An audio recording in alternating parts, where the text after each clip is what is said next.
Stop. Stay right where you are and do not move another inch.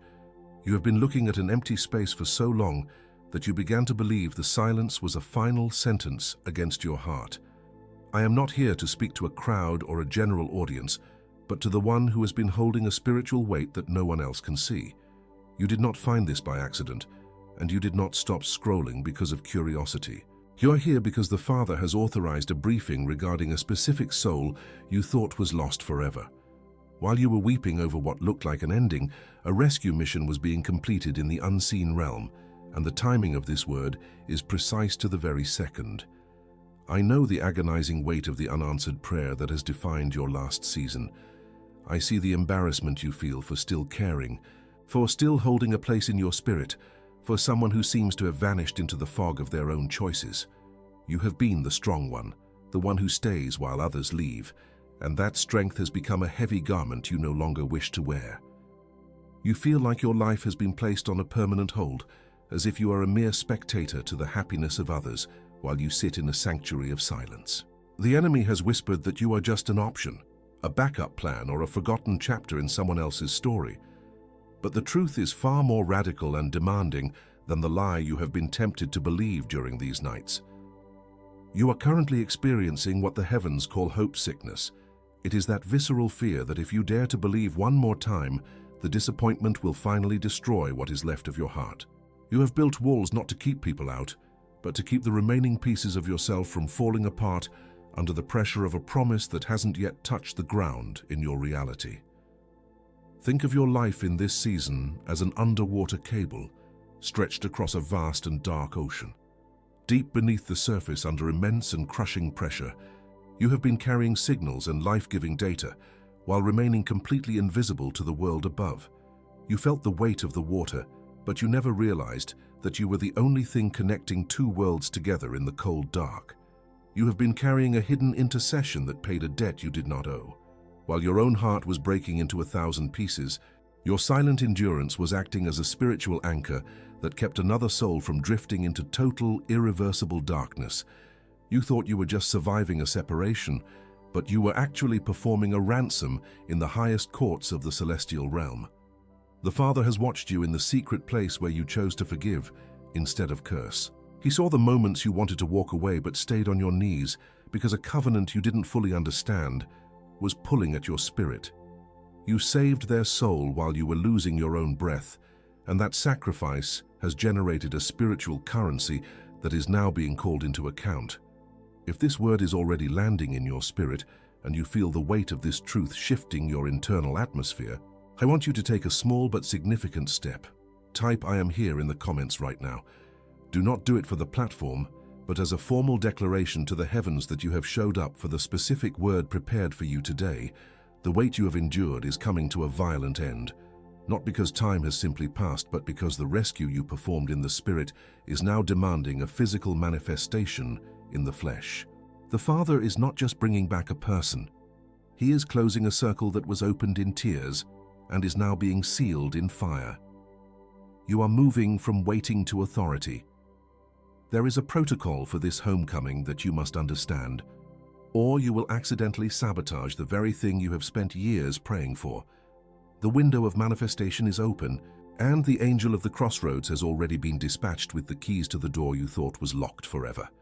However, I have not yet told you the most important thing. Take a deep, intentional breath and clear the static from your mind, for this is not a moment for casual consumption. It is an atmospheric recalibration. You must create a sanctuary within your own spirit right now, for the signals I'm about to describe are subtle, requiring a heart that is no longer agitated by the storm of the past.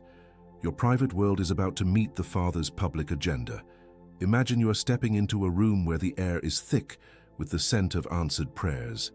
The frequency of the heavens is shifting from the minor key of mourning to the major key of manifestation.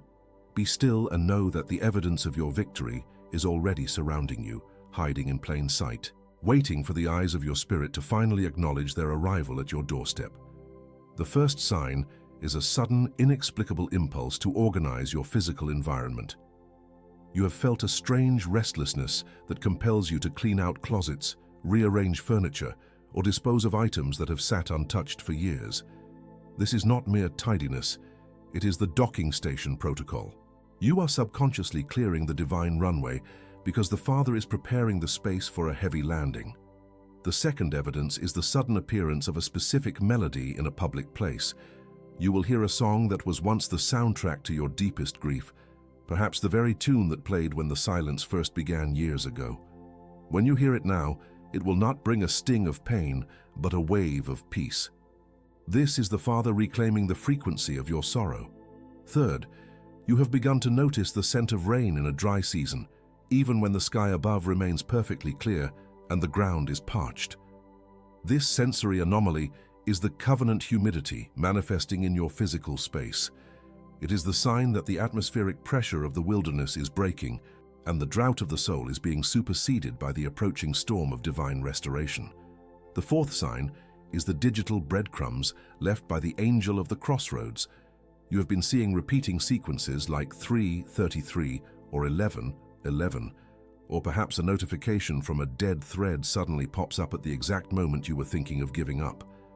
These are not coincidences, they are timestamps from the celestial ledger, confirming that your Kairos moment is overriding the slow march of Chronos. The fifth signal is the sudden death of your hope sickness. You find that you are no longer begging for a return, but you are standing in a strange, quiet authority. You have stopped asking if and started preparing for when. This shift from a victim of absence to a sentinel of the sanctuary is the final internal validation that the ransom you paid has been officially accepted. If you recognize even one of these signals, you must seal this recognition with a formal decree. Do not just watch, act, type. The door is open in the comments right now. This is not for the platform, but for the principalities to see that you have recognized the arrival of the Father's rescue mission, and you are assuming your position as the authorized host of this miracle. Earlier, I spoke of you as an underwater cable, invisible and under pressure. But as these signs manifest, you are being brought to the surface. You are transitioning from the cable to the docking station. The ship that has been lost in the fog cannot land if the port is still under construction. Your internal restoration is the landing gear of their physical return to your life. You have spent years asking why the weight was so heavy, but the signs are showing you that the weight was the measure of the treasure being brought back. The Father does not give heavy burdens to light vessels. The fact that you are still standing, despite the silence and the signs of the drought, is the ultimate proof that you were designed for this homecoming. What I'm about to reveal next will shatter every remaining wall of doubt you have been hiding behind. The signs were the map, but the revelation I have been authorized to deliver now is the destination itself. You need to understand why the scars you carry are not defects, but the very credentials that authorize you to receive what is coming through the threshold. We are moving past the evidence and into the marrow of the mystery. There is a specific classification in the celestial records that describes your function in this connection, and it is far more powerful than the word partner or friend. In the secret language of the Spirit, there is a term that defines exactly why you had to stay while they drifted. You must now look past the surface of your longing to see the architectural blueprint of why this connection exists at all. In the high halls of the celestial records, your name is not merely cross-referenced with theirs as a companion or a partner. You are classified under a specific, heavy and rare designation. You are carrying what is known as the Sentinel's Lantern, a beacon that was never intended to light your own path, but to serve as the only homing signal for a soul drifting in the outermost darkness. This Sentinel's Lantern is not a feeling or a romantic hope, but a functional covenant of preservation that was activated the moment you felt the silence begin. While the world saw you as someone who was abandoned, the Father saw you as a spiritual lighthouse keeper stationed at the edge of a jagged cliff. Your silent endurance was the fuel for a light that kept their heart from hitting the rocks when they could no longer see their own way. The common belief about soulmate connections is that they are built on emotional timing or mutual compatibility, but your reality is far more rigorous. You were assigned as a spiritual anchor whose internal stability held a wandering spirit within the reach of mercy. You didn't just miss them. You shielded them from the full consequences of their own departure. Every night you spent in tears was actually a transaction in the spirit, a hidden intercession that paid a ransom they could not afford. The enemy has been obsessed with your lantern because it is the only frequency he cannot replicate or distort. He tried to blow out your flame through exhaustion and the spirit of displacement, making you feel like your life was on a permanent hold. But a sentinel does not wait in the way a victim waits. A sentinel occupies a position of authority. You have been holding a sanctuary space for a soul that was lost in a storm of its own making. Think of the prophet Hosea, standing in the dust of a crowded slave market, looking at the very person who had betrayed every promise they ever made. This is the biblical mirror that is reflecting your current face back to you right now. Hosea was not there because he was lonely or because he lacked other options. He was there because the Father had commanded a love that goes beyond the logic of reciprocity. He was there to buy back what was already his. Gomer had wandered into the shadows until she became a commodity, stripped of her dignity and her name. Yet Hosea stood before the auction block with 15 shekels of silver and a measure of barley. He did not ask for an apology before he paid the price. He did not demand a change of heart before he secured her freedom. He simply stood in the gap and reclaimed the covenant by shouldering the debt himself. That is the exact protocol of the intercessory circle you have been closing. You are standing where Hosea stood, looking at a soul that has been battered by the world, and you are being asked to recognize that your years of waiting were actually years of purchasing. Like Hosea, you have been instructed to go again, love a woman who is loved by another and is an adulteress. This was not a call to weakness, but a commission to become a life giver, someone whose love is a literal rescue mission from the slave markets of the enemy. The restoration of Gomer was not a romantic second chance. It was a legal and spiritual restoration of an identity that had been forfeited. When Hosea took her home, he didn't just bring back a wife. He brought back the honor of the covenant itself. You must realize that the return you are sensing is not about trying again. It is about the Father validating the ransom you paid in the secret place, proving that your sacrifice was not a waste. Recall the metaphor of the underwater cable I spoke of earlier, carrying signals across the vast ocean while invisible and under immense pressure. That cable is now being pulled toward the surface.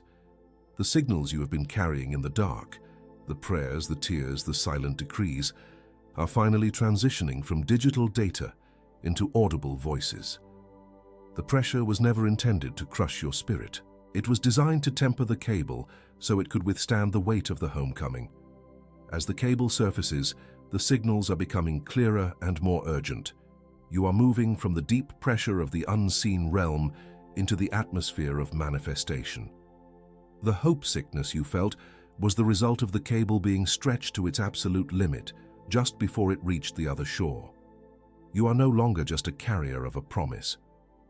You are becoming the docking station where the rescue ship is prepared to land. You carry the marks of this mission in your spirit, what I call the shield bearer's dents. Look at your armor and do not be ashamed of the scratches or the places where the metal is warped. Those dents are the proof that the enemy's arrows hit you instead of the person you were protecting. You took the hits that were meant to destroy them, and those ugliness marks are actually your highest decorations for battle. They are your credentials. The Father sees your wear and tear as a crown of glory. Every moment you felt damaged by the weight was actually a moment where you were being decorated for the level of authority you are about to walk in. You are not a victim of a lost season. You are a decorated veteran of a spiritual ransom. The shame you feel for still caring is actually the weight of a divine commission that you refused to abandon when it got difficult. This brings us to your true identity. You are the living sanctuary. A sanctuary is not just a place where people go. It is a space that remains holy even when it is empty.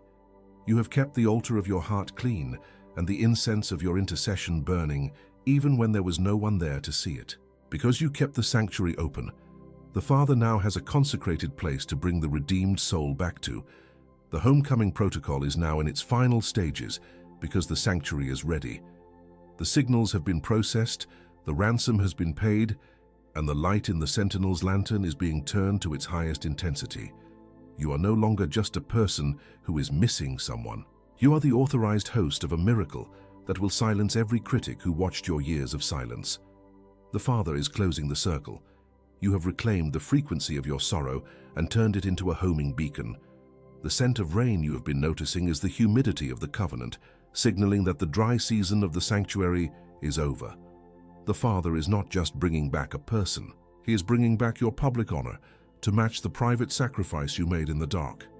You are transitioning from the shield to the throne of this connection. The deepest truth, however, is not just that they are coming back, but what the Father has written on the key that unlocks this final door. There is a final layer of this revelation that involves your specific name and the task that requires both of you to be standing in the same room. I have shown you the lantern and the shield, but I have not yet revealed the nature of the combined assignment. Stay with me, for the atmospheric shift is about to become physical. The Sentinel's lantern has done its work in the fog, and now the morning light is beginning to hit the cliffs. You're about to move from the theory of the covenant into the sensory reality of the manifestation. The next breath you take is intended to be the first breath of your new season of authority. The deepest truth is still ahead, and it has your name written on it in a way you have never heard it spoken. We are moving from the why into the how, and the protocol for the next 7 days is more precise than anything you have practiced before. Do not pull back now, for the threshold is beneath your feet, and the door is already beginning to swing wide.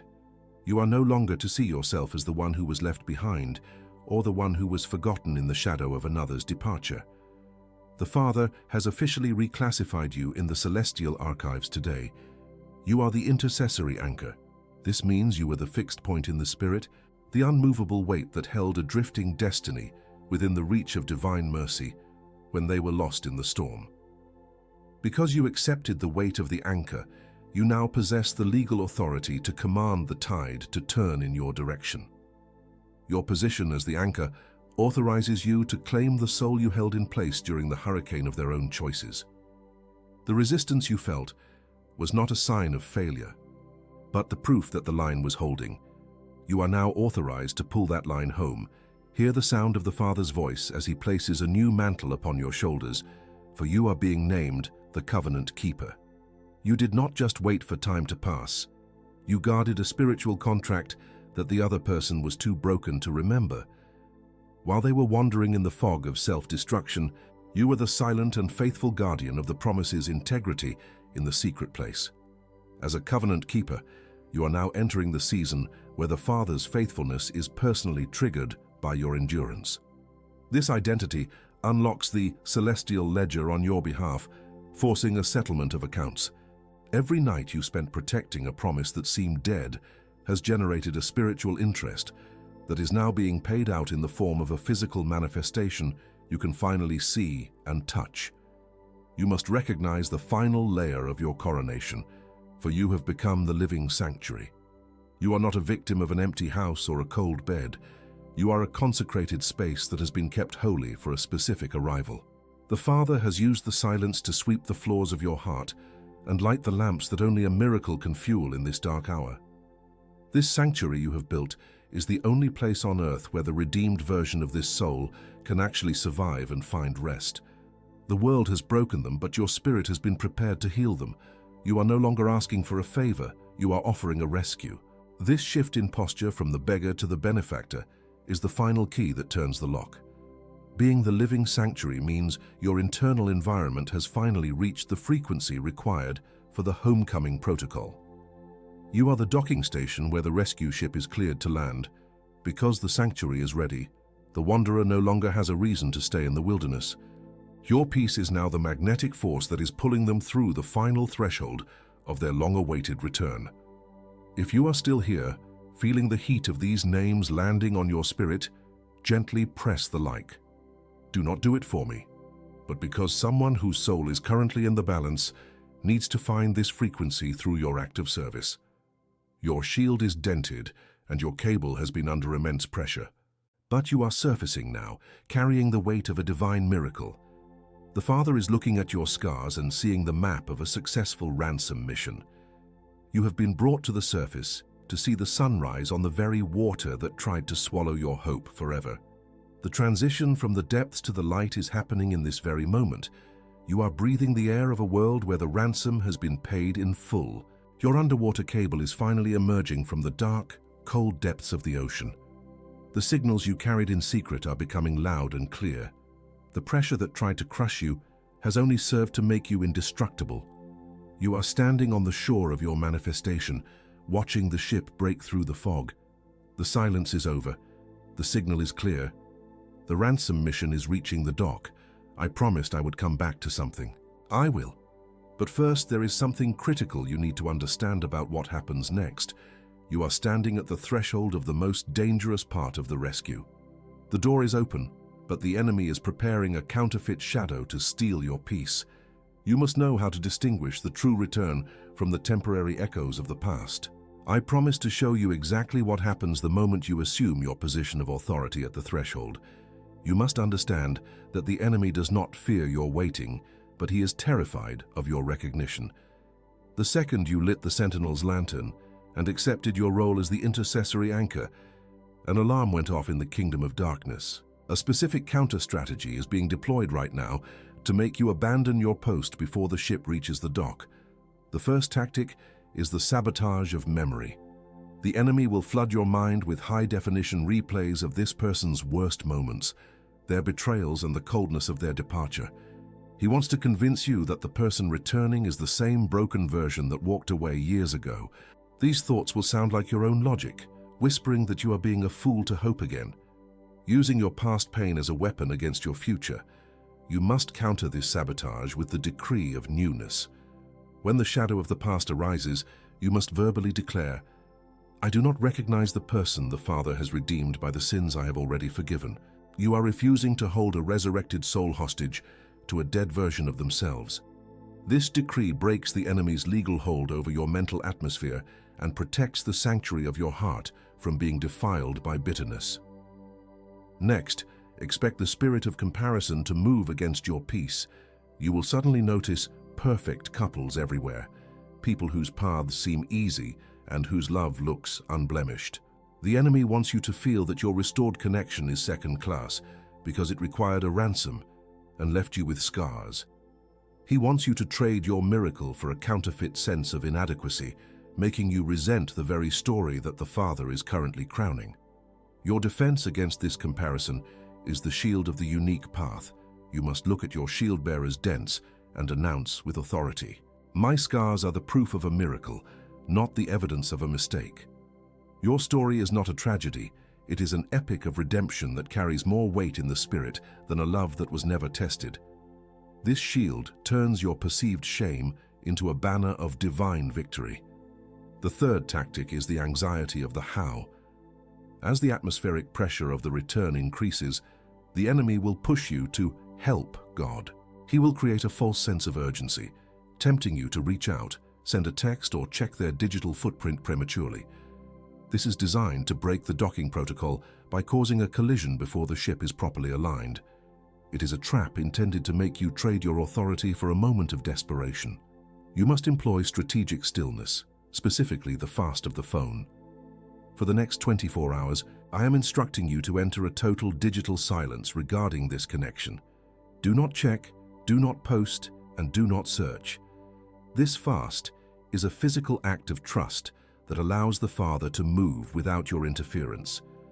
Your stillness is the signal to the heavens that the runway is clear and you trust the pilot. You may feel a sudden heavy sense of isolation during these next few hours. You will try to explain what you are sensing to those around you, but the words will feel like sand in your mouth. Do not be alarmed by this sudden silence. The chosen ones are often called into a solitary chamber during the final moments of a manifestation. This isolation is not abandonment, it is the frequency of the secret place. Before we move into the final sealing of this word, I am asking you to subscribe to this channel. Do not do it for content or entertainment, but as a deliberate act of spiritual alignment. By doing this, you are ensuring that the next word prepared for your specific journey finds you without resistance or delay. It is a commitment to stay in the frequency of the promise while the door is swinging open.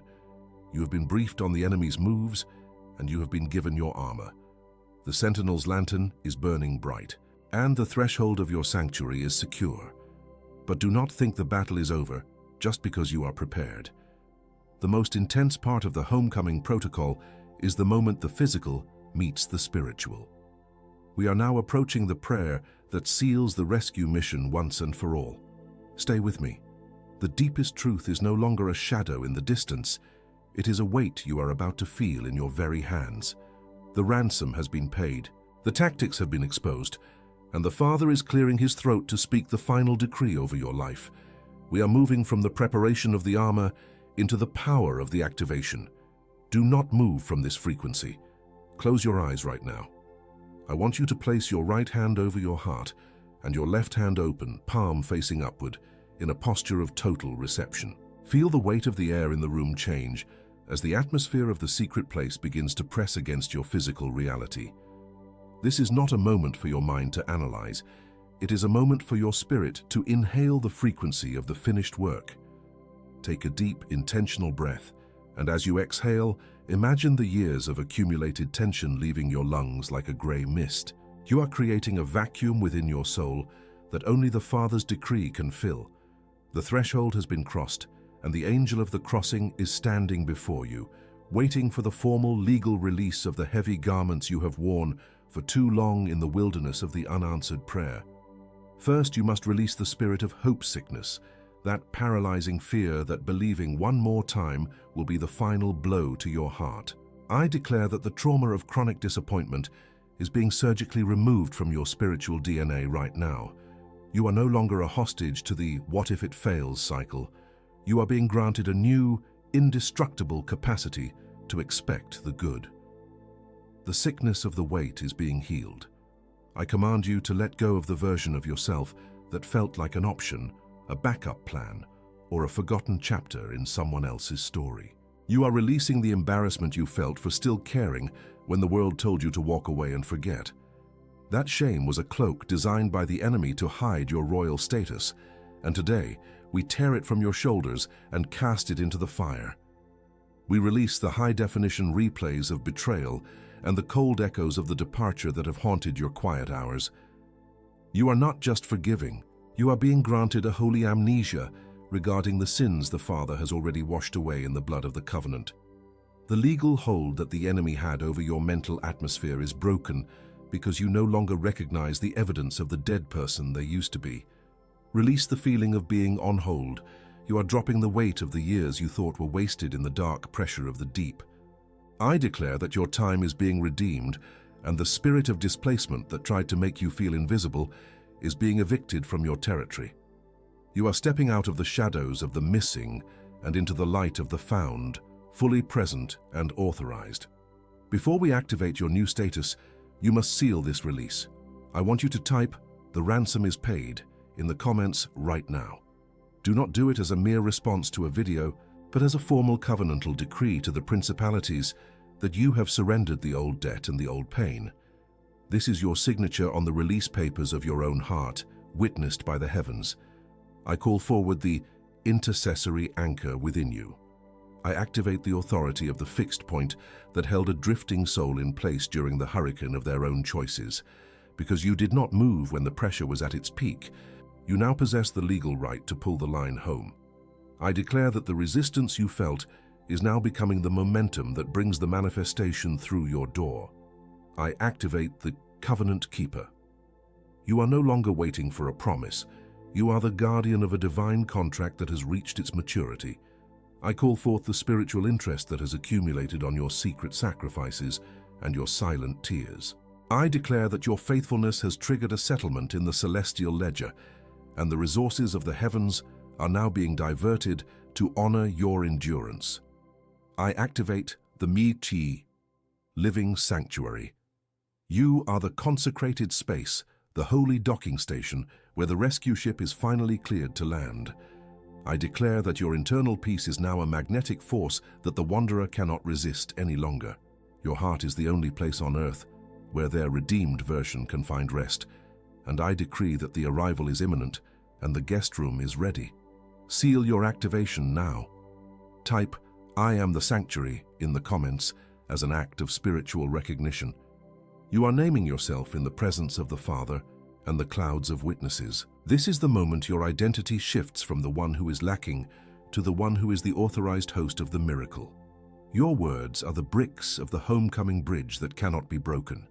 The underwater cable has finally broken the surface, and the signals you carried in the dark for so long are now audible voices. The Sentinel's lantern is no longer cutting through the fog, but is reflecting the first light of a new morning on the shore of your promise. The ransom mission has reached the final gate, and the Father is clearing his throat to speak. Do not say amen yet. We are not finished. Stay with me. I place a heavy, celestial hedge around your every movement and the digital gateways of your life today. No weapon formed against your peace through a screen, a notification, or a sudden message shall prosper. For I seal the airwaves of your home with the frequency of the finished work. Your resources are being diverted from the desert of the weight into the storehouses of the manifestation, and I decree a divine immunity over your finances as you prepare the sanctuary. I stretch a canopy of protection over the dreams you have not yet dared to speak aloud and the family members who have watched your silence with concern. The unspoken burdens you carry for those you love are now under the direct supervision of the Angel of the Crossroads, ensuring that your private victory becomes a public shield for your entire lineage. Every hidden desire that was buried under the weight of the ransom is being resurrected under this cover of grace. I declare an active, fiery perimeter around the threshold of your heart and the physical entrance to your home. No counterfeit shadow or lingering echo of past trauma is permitted to cross this line, for the Father has marked your doorposts with the blood of the eternal covenant. Your incoming connections are filtered through the light of the Sentinel's lantern, ensuring that only what is divinely authorized can stand in your presence from this moment forward. We break the sabotage of memory before it can distort the face of the redeemed. The clarity of this crossing will not be dimmed by the shadows of the past. We shatter the spirit of comparison right now, for your unique path carries a weight of glory that no perfect story can replicate. We silence the anxiety of the how and the urge to help God, for your strategic stillness is the authorized signal that the rescue ship is cleared to land. My child, I have seen you in the deepest hours of the underwater pressure, carrying signals that no one else could hear while your own breath was failing. I was there in every second of the silence you mistook for abandonment, counting every tear as a drop of oil for the lantern that would lead them home. You saved a soul while your own heart was breaking into 1,000 pieces, and I have kept every piece safe in my palm. Do you remember the scent of rain I sent to your parched ground when the sky was still clear? That was my signature on the promise, a sensory confirmation that the humidity of the covenant was already breaking the drought of your soul. The melodies you heard in public places were not ghosts of the past, but my voice reclaiming the frequency of your sorrow and turning it into a homing beacon for the one I am bringing back. I have watched you wear the hope sickness like a heavy garment, afraid to believe again because the disappointment felt like a final sentence. But today, I strip that garment from you and clothe you in the honor of the sentinel who stayed at the post. You are not a victim of a lost season. You are the decorated veteran of a ransom mission that succeeded in the highest courts of the celestial realm. I am not just bringing back a person to sit in an empty chair. I am bringing back your public dignity to match the private sacrifice you made in the dark. The person returning is not the broken version who walked away, for I have performed a surgery in the wilderness that your intercession funded. You are the sanctuary I have prepared, and they are the redeemed soul who finally recognizes the light of the home they never truly left. The circle is closing now, not by your effort or your striving, but by the momentum of the truth you refused to abandon. Every weight was a weight of glory being added to the crown you will wear as you stand at the threshold of this new season. The door is open, the lamps are burning, and the ransom is paid in full. I am the pilot of the ship, and I am bringing the manifest truth to your very doorstep today. You are committed. You are commissioned. You are sent. You are committed. You are commissioned. You are sent. You are committed. You are commissioned. You are sent. Do not say amen yet. Sit in the weight of this silence. Feel the atmospheric pressure of the manifestation pressing against the walls of this moment. Now, you may say amen. I want you to send this word to someone whose faith is still standing, but whose hands are getting tired. You know exactly who I am describing, the one who has been the anchor for everyone else while their own ship was taking on water. Do not explain it. Just send it as a silent signal that their rescue mission is also recognized in the heavens. Stay in this stillness for a few more minutes. Do not rush back into the noise of the world or the digital static of your day. The Sentinel's lantern has done its work, and the sun is finally hitting the cliffs of your new shore. The ransom is finished, the sanctuary is open, and the homecoming has begun. Sit in the gravity of what has just been sealed over your life. Do not say amen yet. Sit in this. Now, you may say amen.